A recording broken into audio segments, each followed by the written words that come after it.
Right, let's continue. Let's continue with a company which has no borders, Diageo. Following on our theme of borderless brands and borderless liquid content that indeed transcends and translates across different languages and different territories.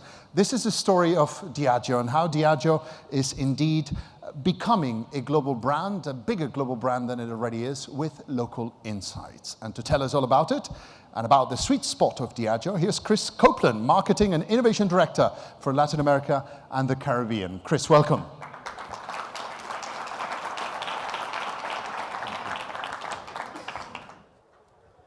Great. Well, let me give you a little bit more information about me. I've been in Miami for a year. Before that, I was with Diageo for 15 years in London. And most of my time there, I really built and developed innovation business for us in a number of continents. I'm Canadian by birth, and it seems that all Canadians eventually have to migrate down to Florida. I think it's to get some sun, but I don't know if you saw the famous the Economist front cover of North and South America flipped, right? You probably didn't notice, but I noticed Canada was now on the bottom. So I'm glad to just kind of be moving to a continent that's really on fire.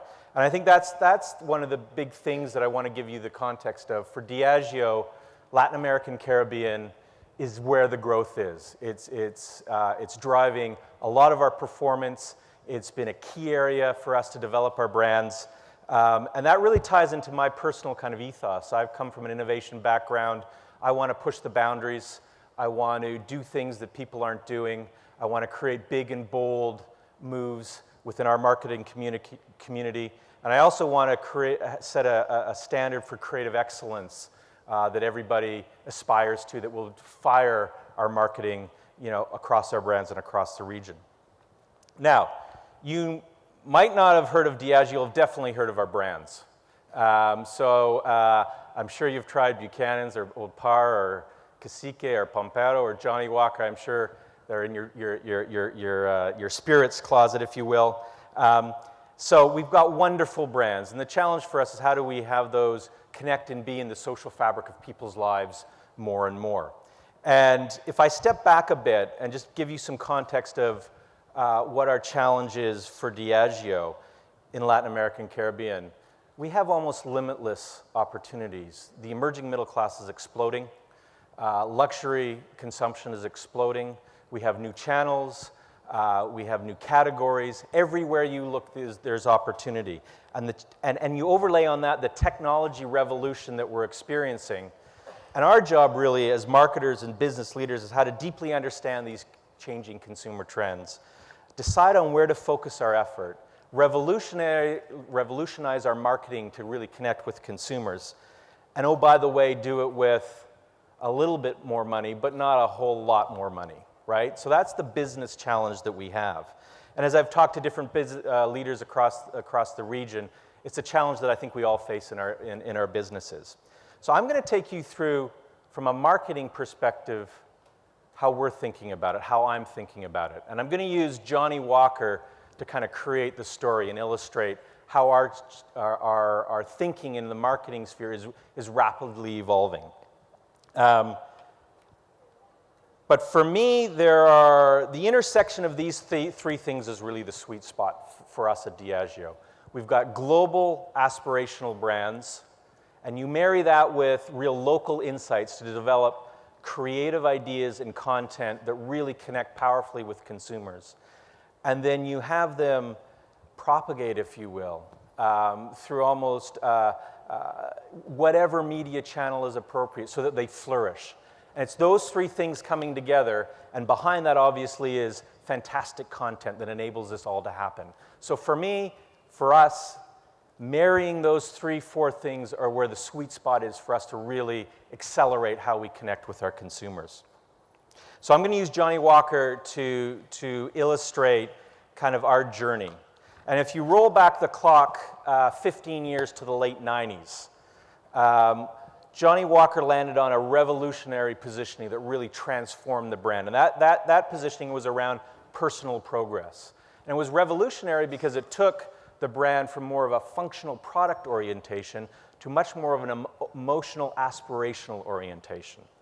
And it was an insight and a positioning that connected to people no matter what their age, no matter what their culture, no matter where they lived. It was universal in its application and its depth to people.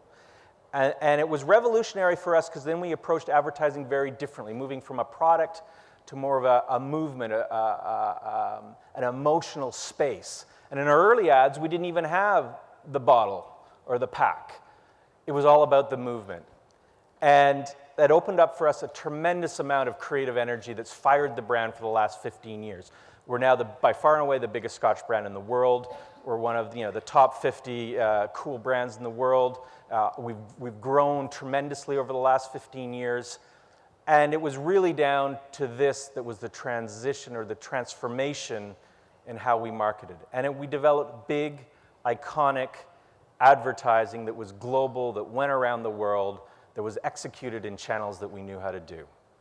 And I'll just to kind of set the stage or the starting point, I'm going to share one of those with you. It's called Fish. We call it Fish.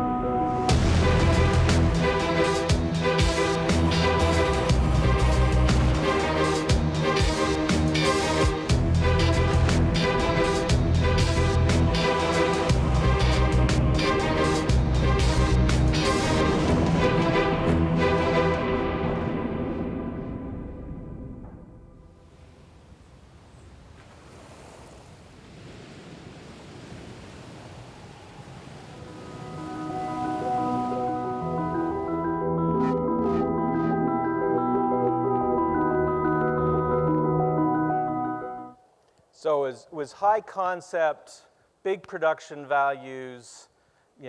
Evolution was a metaphor for progress, which linked to Johnnie Walker. Same campaign got executed around the world. And as I say, it served us fantastically well to grow that Johnnie Walker brand. Wind forward about 12 years to about 2010, and our Brazilian team took the aspirational nature of Johnnie Walker and rooted it in a local insight. And the insight at the time was Brazil as a nation, time had come. They were now on the world stage. They had a voice. And as a nation, their time had come. And so what they did was marry that global aspiration brand with that local insight to develop a creative idea and a piece of content that materially shifted about how we thought we should do marketing on our big global brands. So let's just take a look and see if you can, well, let's just see the progression.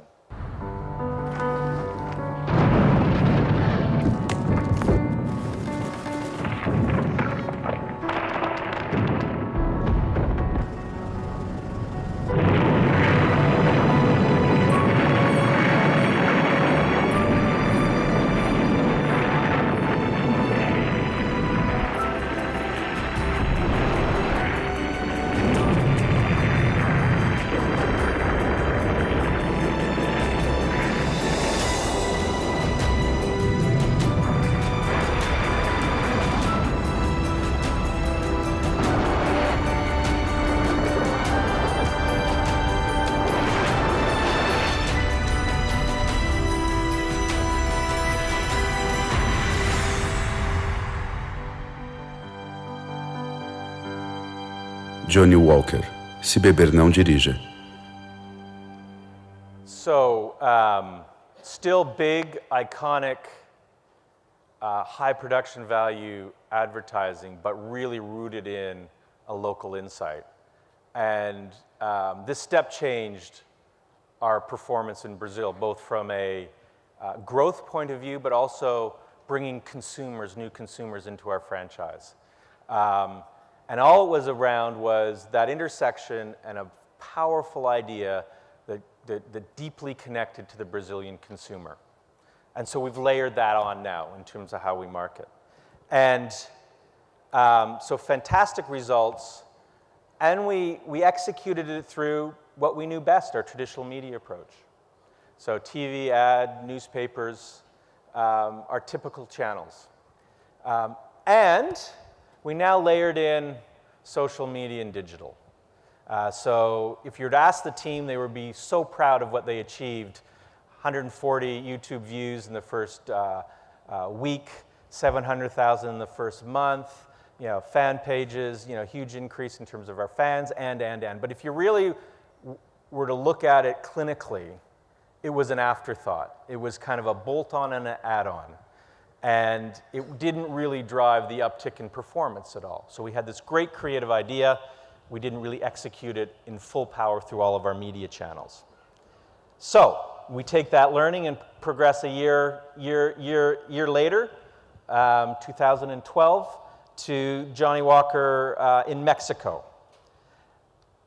And once again, we combined the aspirational brand, the nature of the brand, with a powerful local insight. In this case, it was different in Mexico. The consumer mindset was one of feeling burdened and shackled by the past and not being able to realize their full potential. We developed an idea around an allegory, a Mexican story that Johnnie Walker kind of walked into and would release them to see their future and their full potential. But it's not the idea per se that was really the breakthrough here. But let me just play for you, the creative once again.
So very different creative execution, very different feel to the ad, sourced from very different local insights in terms of how that translated. But the big shift in Mexico was now to more consciously think about how we used our media channels to really deliver the campaign. So we went from being really focused on the channels we knew best, TV, print, outdoor, and what have you, to a much more integrated campaign. So we used, in a much more powerful way, YouTube, Facebook, various digital activities. And the progress in terms of our connection with consumers was dramatic. So if you think about Brazil, where we got 700,000 YouTube views, in Mexico it was 1.9 million. And you could play that out in all of our new kind of digital media channels, that step change in terms of what we delivered. And the business performance had a huge uptick, and our consumer metrics dramatically increased. So our awareness, our trial increased 30, 40, 50%. So once again, by just applying that next level of planning to how we would deliver that campaign through different media channels, huge shift in terms of our performance. Which brings us to the here and now. So we have the next iteration of our Johnnie Walker campaign that we've launched 3 weeks ago in Mexico and Brazil. What we've added to this to kind of progress the marketing is to have the view that the idea needs to connect more closely with the individual, and therefore that idea will more powerfully translate through the different media channels. And that we want to really have our brand rest at the center of social fabric as opposed to trying to punch in, trying to communicate to somebody as opposed to being there with them. And that's the big shift that we've made. So the context is, as you know, change is sweeping across Latin America and Caribbean. And this idea was really about our consumers want change. They want it for themselves, they want it for their friends, they want it for their families, they want it for their country, but they can't quite see how it's going to be and don't quite have the confidence. And what this idea really does is challenge them and ask them, where will they be in 5 years? And realize, even if they don't know, that it's going to be an amazing, amazing future for them. And what we've done differently with our media planning is really now integrating much more powerfully mobile, the different digital channels, influencer programs, and launched it up front, but then set up kind of the big launch around the TV. So let me just show you what that looks like. Eu sei, você é sonhador e quer realizar seus sonhos. Eu queria te dar esperança, dizer como você dia vai conseguir, mas não posso. Eu preciso dos relatórios ao meio-dia, não meio-dia e 3. Porque eu sou você. Daqui a 5 anos, você vai conquistar tudo que sonhou. Queria que você estivesse aqui. E você vai estar. Keep walking, Johnny Walker. Escrever, não dirigir. Apologies for those of you that don't speak Portuguese. But it's basically illustrating, you are where you are now and you can't see the future. And if you could see the future, what a wonderful future it would be. But it basically brings the idea to a very personal level. And post-launch, we will execute through all of our digital channels, all of our media channels, and have the idea, the big breakthrough for me in this is an idea that travels and flourishes across the different channels. And once again, if I calibrate with where we came from 3 years ago with Keep Walking Brazil, the rock giant ad, in the first 3 weeks, we've got 10 times the views on YouTube that we had 3 years ago, 30 times the shares, and. So we are very confident that this is going to be the next evolution and progression in terms of how we drive our marketing in Latin America and Caribbean. So if I were to, looking back on this, what would I, in hindsight, what would I say are the big ahas for us? Don't underestimate the local insight, marrying it with the global brand. That creates real creative power and in the ideas. Move clearly from a static content conversation to a much more dynamic conversation. Weave brands into the social fabric. Have your eye on how do you get them into the social fabric of your consumers' lives. And brilliant creative content is the starting point, and without it, you go nowhere. So always up the threshold in terms of what you're expecting on your creative. So it's been a phenomenal 3-year journey, and the next 3 years I think are going to be equally exciting. I think we've done some things very well, but there's a huge learning curve in terms of what we need to do to take it to the next level in this rapidly changing environment. And I believe really applying an innovation philosophy, a philosophy of creating excellent content, but really experimenting and pushing the boundaries is the only way to lead in this area. And that's something that I am committed to in terms of Diageo marketing and how we bring our brands to our consumers across Latin America and Caribbean. So that's it. I hope that's given you a little bit of insight in terms of how we've progressed our marketing over the last 3 years and where we're looking to take it. Good, thank you, Chris. I think we have time for a question or two, so if you join me here. Quickly, we have time for 2 questions. A quick question has come through, which I think is very relevant to what you're saying. How does research, quantitative or qualitative, enter into the mix when looking for a local insight, especially for a global brand like Johnny Walker? I don't think there's no right answer to that. I think it's a mix. I mean, it's a mix of both. So I think you need people on your creative and brand teams that really have a curiosity and a feel for the external environment and the external consumers. And I think that is the core of what opens up a great idea. And then you overlay that, qualitative input, quantitative input, but it really is, when people have that sense. And I think that's what unlocks it. In Brazil, we have a couple people that just sense it. both at the agency side and within the brand teams. So in spite of all the research, at the end of the day, it's just trusting a creative that you believe has the pulse on the market. I think we use all three. But if you don't have that first piece, Yeah. you can't logic your way into a brilliantly creative idea through quant and qual. And yet the two that you've shown are cornered, the cornerstones of Brazil and Mexico. So you're really very much focusing on a country, and to what extent are you counting on the success of that permeating throughout the near region, or does that local insight really travel well to Chile, to Argentina? Yeah, I don't think those local insights travel well. I think in the last campaign that you saw, which was really an insight around a generation, will travel well across the region. So for those countries where we have big Johnny Walker businesses, Brazil, Mexico, we'll mine the local insight. I think the last campaign really mines the insight of a generation.